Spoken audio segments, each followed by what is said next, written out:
Namaste, and thank you for joining. We truly appreciate you being here with us today. We are going to talk about an important issue today, election 2024. People have said that this may be one of the more consequential elections that we have. This is an election that is going to decide America's future in many ways. We are doing a project called Hindu Vote, the voter education project we have been doing since 2020. But before I get to today's webinar, let me start with a quick introduction. My name is Ajay Shah. I am the President of World Hindu Council of America, or VHPA, Vishwa Hindu Parishad of America. I am also the co-convener of HinduPAC, which is Hindu Policy Research and Advocacy Collective. It is an initiative of World Hindu Council of America, or VHPA. I have been doing advocacy work for most of my adult life. I'm really privileged to have Mohinder Gulati ji here today. Mohinder Gulati ji, very accomplished individual. He is a member of our core team for Hindu Vote. He was in his younger days an elections officer in India for 2 years. So he actually has on-the-ground experience in running the election. He recently retired from United Nations, where he was the chief operating officer of Sustainable Energy for All. He was also an advisor to sustainable development at the World Bank, where he worked at more than 50 countries. We are absolutely privileged that Mohinderji is part of our team and is working with us on this important initiative. So thank you, Mohinderji, and thanks for joining. We truly appreciate it. As I mentioned a little bit earlier, this is really one of the more consequential elections we are facing. We start looking around and we said, look, the Hindu vote is really an important vote. And why do I say that? Let me show this graphic to you and see what you have to say about this particular graphic. Let's take a look at this, and that screen will show you evidence as to why I'm making the statement I'm making. This, Mohinderji and everyone else who is watching, is the graph that we have put together at HinduPAC. This is the graph that shows the importance of Hindu vote. Okay. If you look at the blue bars here, this is from 2020 elections. The blue bars are the difference in the votes that President Biden got and former President Trump got. And this is for battleground states, which is on the x-axis. So Arizona, Georgia, Wisconsin, Nevada, Pennsylvania, Florida, Virginia, Michigan, and North Carolina, the battleground states. These are the bars that indicate the differences between the Biden vote and the Trump vote. The purple bar is the number of Hindus in that state who are eligible to vote. The Hindu vote in that particular battleground state. And you can see here that the Hindu vote can be a decisive vote in almost all the states except maybe a couple of them, like Florida and Virginia. The Hindu vote has grown since 2020 in every state because of immigration and naturalization. If a candidate pays attention to this Hindu vote, they can actually win the elections. And mind you, this is not Indian vote. Hindu vote is much larger than the Indian vote. The Hindu vote includes people from other countries. For example, the Hindus from Bali, from Ghana, from Vietnam, from Suriname, from the Caribbeans, from Pakistan, from Bangladesh, you name it. And there are a lot of people who have adopted Hindu Dharma, who have been residents for many generations, or who have immigrated from some parts of Europe, and even countries like Latin America and Central America. So Hindu vote is not just of consequence, it is also a growing vote, and it's much more diverse vote. So you may say that, well, if the Hindu vote is this diverse, why would a candidate pay attention to Hindu vote? Why would they not just say, hey, I'll just address generic issues? Well, there are certain issues. If the candidates were to address, then they will get the deciding Hindu vote and will make an impact, not just for the presidential elections, but also for the congressional elections, for the House of Representatives and the Senate. So what are these issues? At HinduPAC, we have come up with the American Hindu Agenda for 2024. Okay. These are the issues that we think are of importance to all the Hindus. We have done a lot of research on it, consulted other organizations, and we have come up with 8 simple issues. The first one is we would like to see a legislation to bar Hinduphobia. What do you mean by bar? I mean, of course, we all understand First Amendment. We are not saying stop free speech. But There are academic departments that actively promote Hindu hatred. They promote papers, and they're funded by some government grant or others. So defund these departments, defund these universities that actively promote Hindu hate. Okay, let's not use taxpayer dollars to promote Hindu hate. There might be other situations where there are corporations and other places which are funding these kinds of research, and we want to make sure that is not funded. Now, as all of you have seen, there are at least a dozen cases over the last 2 years where Hindu temples have been vandalized and Mahatma Gandhi statues have been vandalized. This has happened without any attempt to even find the culprit, much less declare it as a hate crime. What we are asking is that the people who get elected with our votes in Congress or in the White House support the investigation to determine the systemic causes for these kinds of vandalism across the US. Okay. This is a very simple demand. Have an investigation, find out what are the systemic causes, and punish the perpetrators of that, because this is really a hate crime and it has to be investigated as a hate crime. The next one is immigration. Now, everyone who is probably listening to this webinar here live, or people who are listening on Twitter or YouTube, they already know this. If you today come to America legally, I'm not talking about illegal immigration at all, come here legally, follow all the rules, come using H1 visa, then go and apply for permanent residency, for green card. Getting permanent residence right now, this is over 100 years because there are country-based caps.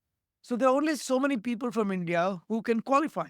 What we are saying is that we're getting highly qualified, highly skilled workers from India. Most of them are Hindus.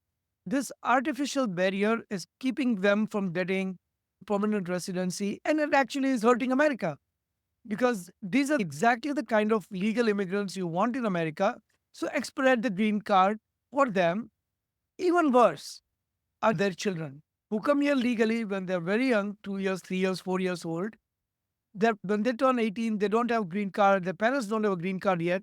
All of a sudden, the kid who has grown up here, who has come to America legally, is now out of status. And the kid either goes on student visa or some kind of work visa, or has to go back to a country they've never known.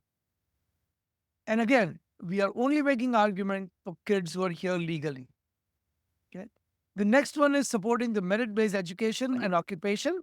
And this is the one where there's a lot of studies now after the fair admissions versus Harvard case, where a recent study of hundreds of thousands of students that said that students from Indian subcontinent, mostly Hindus, would have had 50% better chance of getting admission at Ivy League schools if the admission process was fair and if there were no quotas.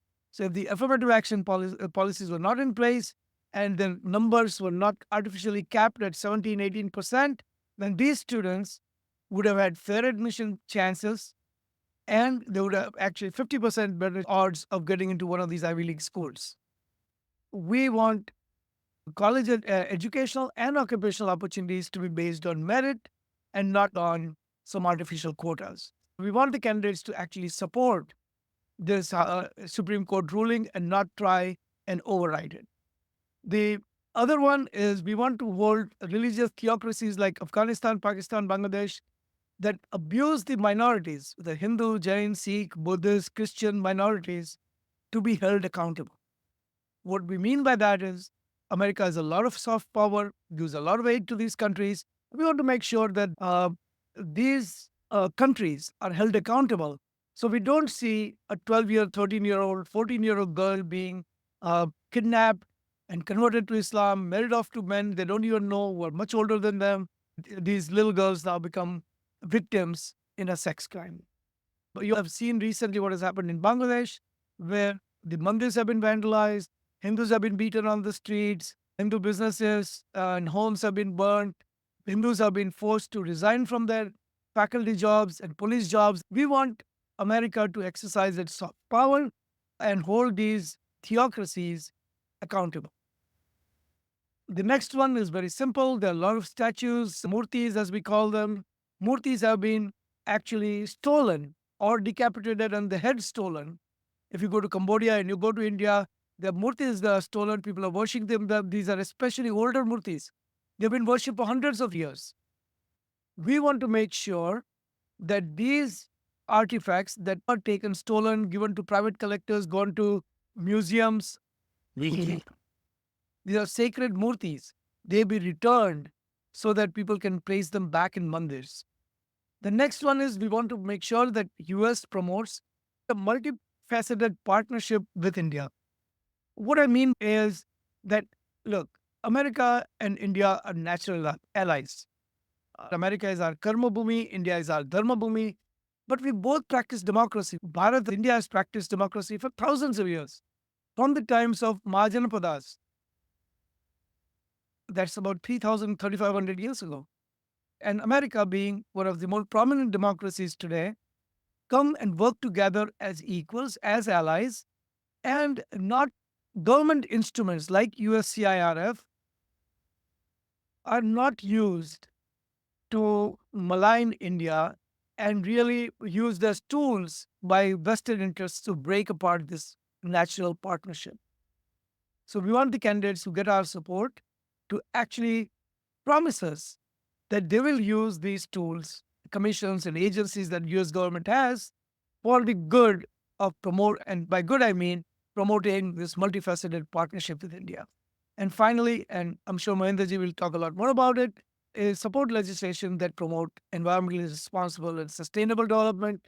So I'll stop there and I'll turn it over to Mohinderji for the next part of this webinar. Mohinderji.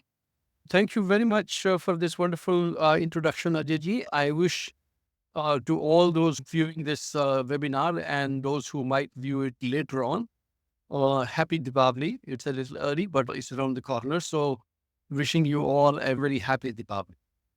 I also want to congratulate those eligible to participate in the voting process on your good fortune. I want to congratulate you for that you are able to participate in a democratic process in a secure, safe, dignified environment. People are able to do that. I have not only been an election officer in India. That was long ago when we had paper ballots. That sounds like a window times. But I have also seen these elections in many other countries where we know how difficult the democratic processes are and how rigged these are. You are very fortunate to be participating in a stable, safe, secure, dignified, democratic process here. And so please do go out, step out and vote. Your vote matters. As Ajay said, and he showed you that graph, in a system of first past the post. This is not a system of proportional representation. It's a system first past the post. In a system of first past the post, the string vote matters, and your vote is actually much bigger than the victory margin in many of the states that Ajay showed. Therefore, it is not only your moral obligation to go and participate in the democratic process, be heard, raise your voice, be heard, but also as a responsible citizen, go and vote and participate. On the HinduVote website, you will see several very useful tools, and Ajay will talk about that later. There is a voter guide, one as to, for you as a voter, what is it that you can do, you should do, what is it that is possible, what you are eligible to, and what is legally permissible, what is not legally permissible, what are the tools that you can use. So there's a whole lot of information and very useful background and the tools available on this website for you, as well as for the mandirs that you can, if it is possible, convert these mandirs into voter registration centers, into polling centers, so that it is not only that you are creating this facility for increasing the voter participation of the Hindu community, but also you are demonstrating to the community around you that you are a responsible, conscientious citizen who participates and engages in these processes. So plenty of material are there, beautifully put together by Ajay and his team. Please do go and visit, and he will show you this later. What is it that you can do as a voter? Register, not only yourself, but also your friends, your family, your neighbors. encourage them to register for voting and use the tools available on the website. Get out to vote, whether it is mail-in ballots or whether it is early voting or whether it is going on the voting day. Unfortunately, we don't have a holiday on an election day, which is the case with India and Australia, but not there. So you don't get a day off, but nevertheless, go out and get people to step out to vote. Ajay had talked about the democracy being 3,500 year old in India, and he has shown you some wonderful examples which are available on the website. But I'll share with you one personal experience. I had gone to a very remote village in Himachal Pradesh. It is called Malana. It is up at about 12,000 feet. They have a small parliament and they have a village assembly. In the middle of the village, there are 11 seats, which are for the elders. So I asked them as to what are these. They said, well, these are very old. We every 2 years we elect 11 members from the village as the elders, and they are the ones who take all the decisions. Each member of each family then contributes one person as a local police and local administration. You can't get more absolute level democracy than that. So these traditions are actually very old as a part of a civilization and as a part of our dharma. Who to vote for? Ajay has already talked about it, so I would not go into those. This agenda also you have heard, Ajay, but when you talk to your candidates, and I don't mean only the presidential candidate, but there's the congressmen and the senators, or whether it is even for your local council, when you talk to these candidates, do raise your issues. And these issues, Ajay has talked about it, but also the local issues that affect you, whether that is growing Hindu hate or whether that is vandalization of your temples, whether that is the curriculum and academy in the school curriculums, you'll be surprised as to how much of ignorance and discrimination and hatred is there in some of the curriculum or some of the local schools that you see. So be aware of that, raise your voice, raise it with them, and then start participating at all levels. That is how your voices will get heard and how your voices will start mattering more and more. It's not only the numbers, it is also that you are only 1% of the population, but you pay 6% of the taxes. That is the financial muscle power that you have, which you are not using. So we are punching much below our weight in the US democratic process. You are contributing so much to the economy, you are contributing so much to the society that you are society builders, you are wealth builders, and you are punching so much above your weight in terms of economic contribution that you should also convert that into political weight. Your voice should matter. Learn about your candidates. What are their issues? What are their agendas? What do they stand for? Who is funding them? Who is endorsing them? Who is supporting them? So that you can see whether those who are funding are inimical to your interest. If they are, then how do you counter that? And in the community, mobilize your community. When you mobilize your community, you get these candidates to come and talk to your community, whether that's a Diwali Mela or whether it is Navaratri or whether that is a celebration in the temple or whether it is any other community function. Invite them and invite them not just for participating in a festival, but also have a conversation with them about your issues. Those are the times when not only you invite them to participate in the festivals and your celebrations, but also on the sidelines, have a meeting with them on what your local and national level issues are and what your agenda is. So do raise it with them and slowly start sensitizing, start making them more aware. I'll take a few more minutes just to talk about the eligibility. Most of you know that you are citizens, you can vote, but also there are people who may be on permanent residency for the purpose of voting. You have to be a US citizen, you have to be above 18 years of age, you have to be a resident of the constituency that you are going to vote. There are some ID requirements in some places they are not. So be aware of what are the requirements for you to be able to register as a voter and go and vote. People on the green card cannot vote in federal elections. In some areas for the local elections, depending on where you live, there are some local elections where they're eligible to vote, but mostly not. However, they can still participate in the election process. They can donate and contribute. They can also volunteer for election activities. So you can do all of those things even as a green card holder. One thing more which can be a little confusing for people is can you do something on the internet? Because this is the age of internet. Even if you are not a voter, even if you are a permanent resident, you can still do quite a lot on the internet. Make sure that this is not a paid activity, and make sure that this is on the internet, that you are not violating any of the conditions of use of internet. But you can certainly do forwards, you can certainly do some campaigning on the internet. You can even use your employer's computers and internet, subject to whatever the conditions are. Some places they do that, as long as it is not for advocating for a particular candidate or a particular party. Start getting more active, not just at the time of election. Start getting much more active, politically engaging even before that, so that then you start building, as Hindus, as a community, they start looking at you as a vote that they want to come and campaign to you. And therefore they start listening to your issues, start listening to your voice, and that starts mattering not only for you but also for the broader Hindu community.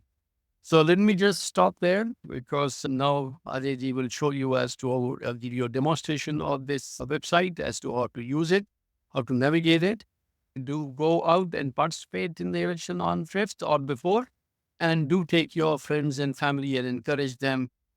Have a conversation with them on what are the Hindu issues and why do they matter, and how raising your voice with the candidates will make a difference, not only for you, but also for your future generations.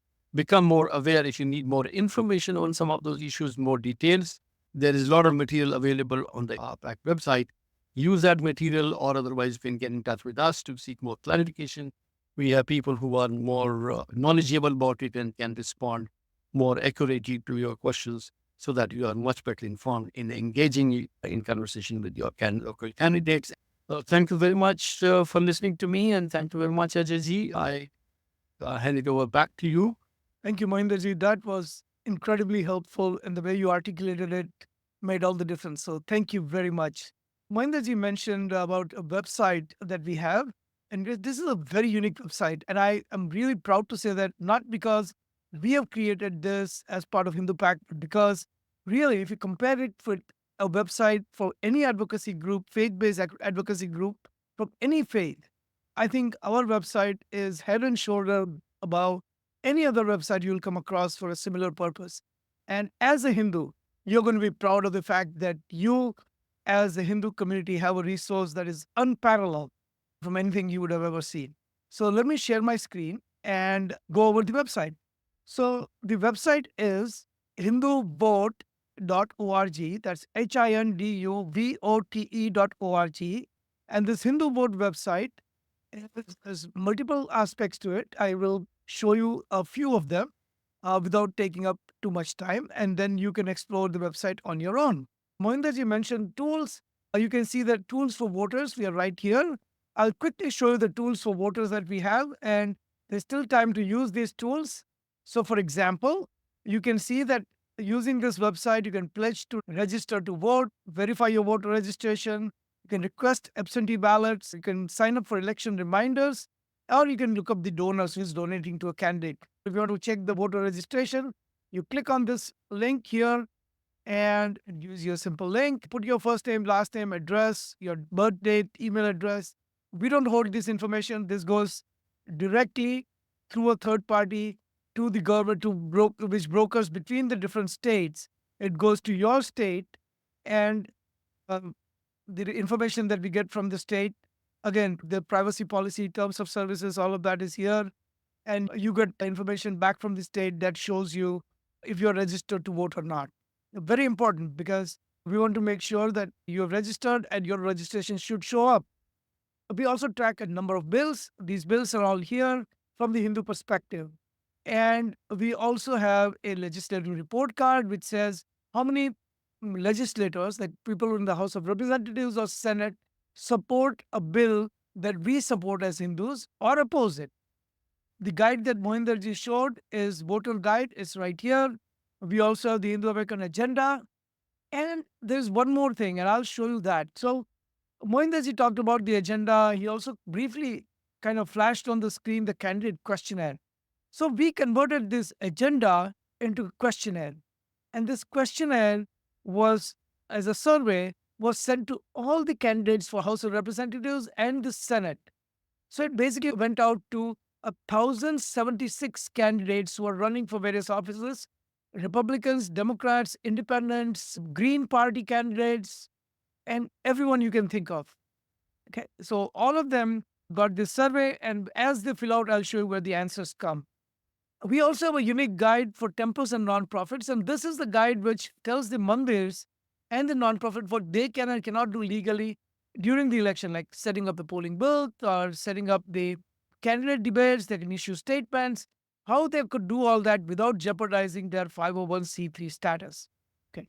So, with that, let me first, before I go to the main note, standing posters, and we have been putting these informative standing posters on on several mandir premises.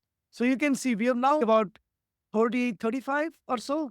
And I think by election, we will have reached about 50 of these mandirs where we are putting up the posters about need why do we need to register to vote. We also have podcasts available as part of our conversations over coffee. But now, without further ado, let me just show this main website that we have created that I've been talking about. So, Hindu Vote Guide to Elections 2024. So, you come here, and the first thing you see is you can have it in many languages. You can enter any zip code, or you can enter an address, any address in US, and you can search the candidates. For example, I'll put a zip code 92129. This is a zip code in San Diego, for example, right? I don't need to enter address because I already have a zip code. Otherwise, I enter the address and it maps to the same thing. And then I click on search. I see all the candidates for House of Representatives, for the US Senate, and I some other information like tools and videos and articles and all of the other stuff. Okay. So now I say this is interesting. I have a Republican and a Democrat. Republican in this case is Peter Bono. Democratic Scott Peters. Democratic Senate candidate is Adam Schiff, and the Republican Senate candidate is Steve Garvey. Let me find out a little bit more about Adam Schiff. Right? Just want to know about him. So I click about on Adam Schiff. Now remember, the goal of this website is to help the decision. We don't endorse a candidate. We want you to be informed so you make a decision as to whether the candidate is worthy of your vote or not. Okay, so we look at there's a brief bio, social media handles, and once you keep going down, you say, okay, well, who is giving money to this candidate? How much has the candidate raised? Remember, this is as of the reporting date that is available on federal. And this might be a little older for Adam Schiff because he was in the House. We have to, we'll make sure this connected to his Senate campaign. We get to hear more about his Senate candidacy. So you will see for all the candidates, you'll see some contribution they have received, loans, everything else. Again, it's directly from Federal Election Commission website. Okay. We also have listed the political action committees. For example, American Political Action Committee, HIPAC, Americans for Hindus. Have they endorsed this candidate or not? Are they supporting? Have they funded it? If Adam Schiff was funded by them, you'd actually see an amount here. Since he has not received the money or endorsement, you don't see any amount or funding here. And you can see MGAGE is a Muslim Political Action Committee. MPAC is again Muslim Public Affairs Committee. BAPS has its own public affairs arm. We want to give you a neutral view of who is supporting or not supporting the candidate. Okay. So that is where is the candidate getting money from? The second is a really, really unique way of representing a candidate. What we have here is all the relationships that Adam Schiff has. So, for example, Adam Schiff, as you can see here, is a Democrat. If there was substantial amount, we would have listed major donors, we would have listed the name. If that was in public domain and available as current information, then we can see the issues that are important to Adam Schiff. So, for example, he has talked about racism and reflections on racism in America. And there's a source, you can click on it, you can explore it. That is a speech that he has given at the House of Representatives. He has talked about racial bias in healthcare. Right. These are the issues that are important to him. He has also talked about Israel and anti Semitism. He has also talked about the Russian interference, and the title of the news item was The Quiet Anger of Adam Schiff. And he talks about Russian interference. And then his key writings. There's some key writings here. Telephone metadata from Reform Act, that he talked about the domestic phone records and all that. He talked about the Freedom of Press Act that he's written about, which is the Daniel Pearl Foundation Freedom of the Press Act that was passed. And then he has issued a statement of support for Israel as official house statement. That is his key writing. So you can look at his record and you can say, does this candidate's values, writings, thoughts, caucus membership, does it align with your thinking? Does it align with the Hindu interest or not? And the questionnaire that we talked about a little earlier, this is the questionnaire. This questionnaire aligns with the Hindu agenda. So you can see that we ask about the candidate's vision and what they want to do, why they want to run for election. There are three questions about that.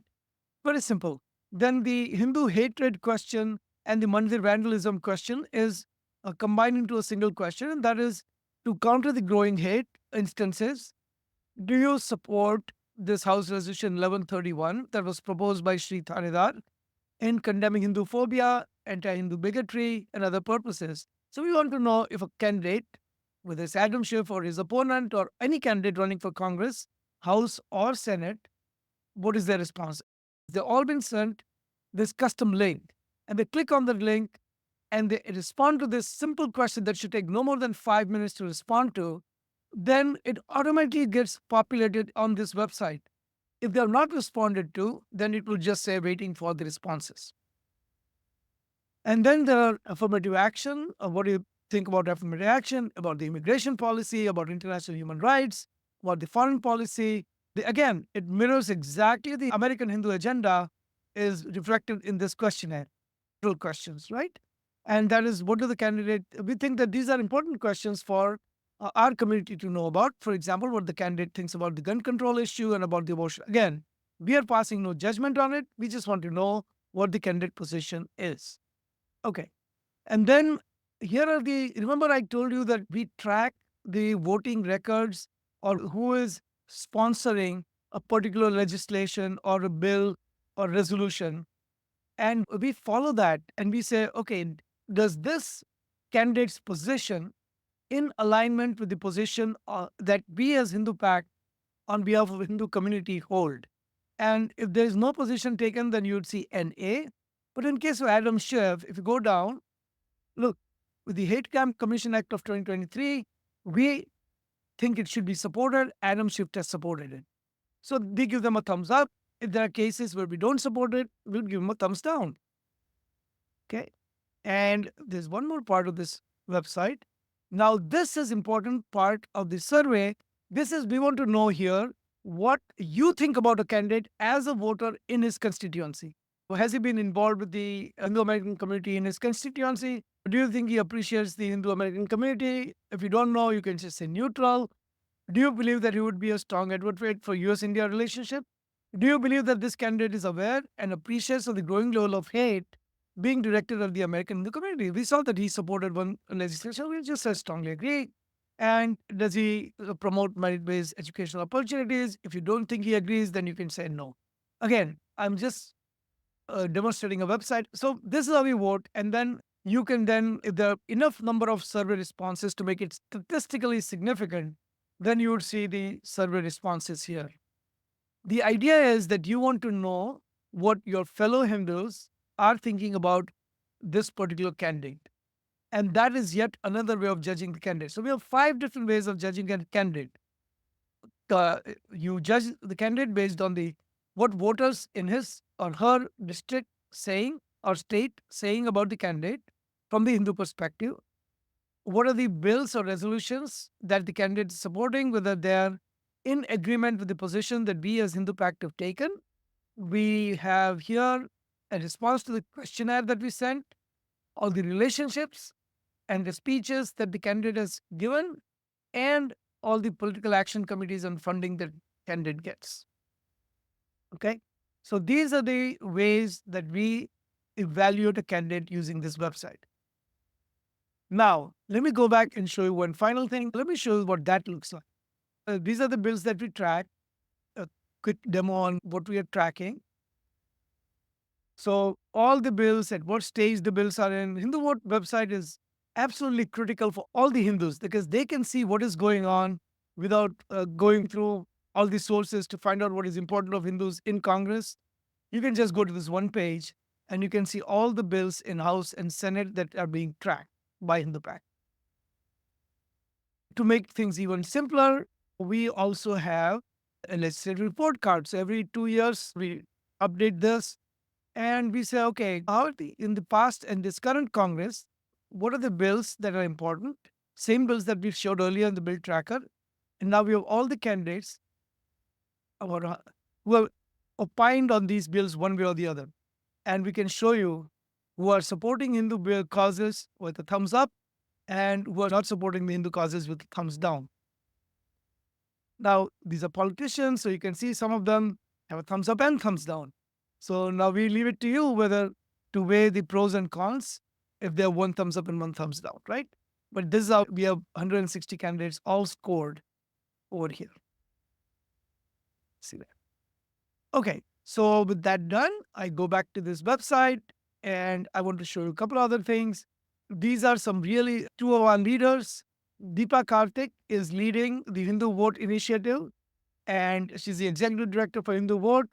Deepti Mahajan is the co-convener of Hindu Pact or Hindu Policy Research and Advocacy Collective. Deepa and Dipti have done a lot of show appearances. They were in the Sri Iyer show, which is a very popular show, on Vibhuti Jha's show called Jaipur Dialogues, and various others. So please check them out. The links are on our website. We do a podcast. We just released 3 of them. So check out the podcast. You'll see the link to the podcast on our website as well. Okay. With that, Mohinderji, that is pretty much what I had to cover. I'll turn it over to you to see if other comments.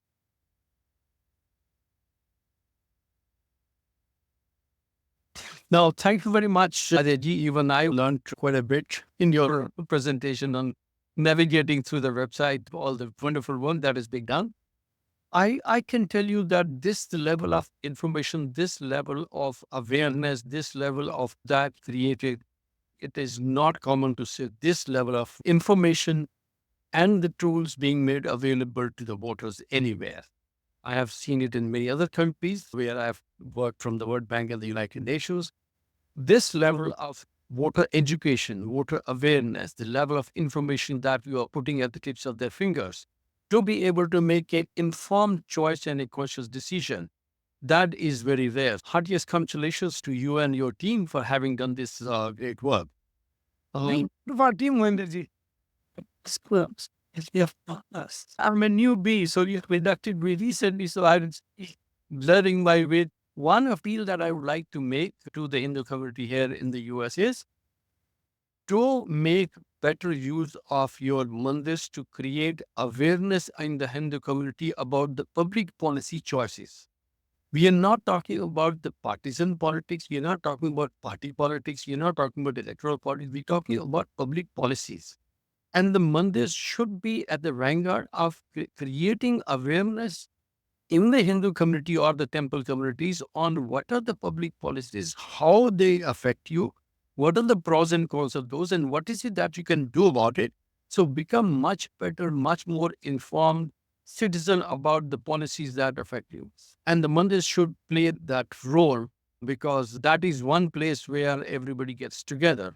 And also for the mandir executives, they also should inform themselves that being a 501c3 or religious space does not mean that you will not speak up for the concerns of your community. You should be the anchor. You should be the leader of raising the concerns of your community for the welfare of your community. So that is the only appeal that I would make.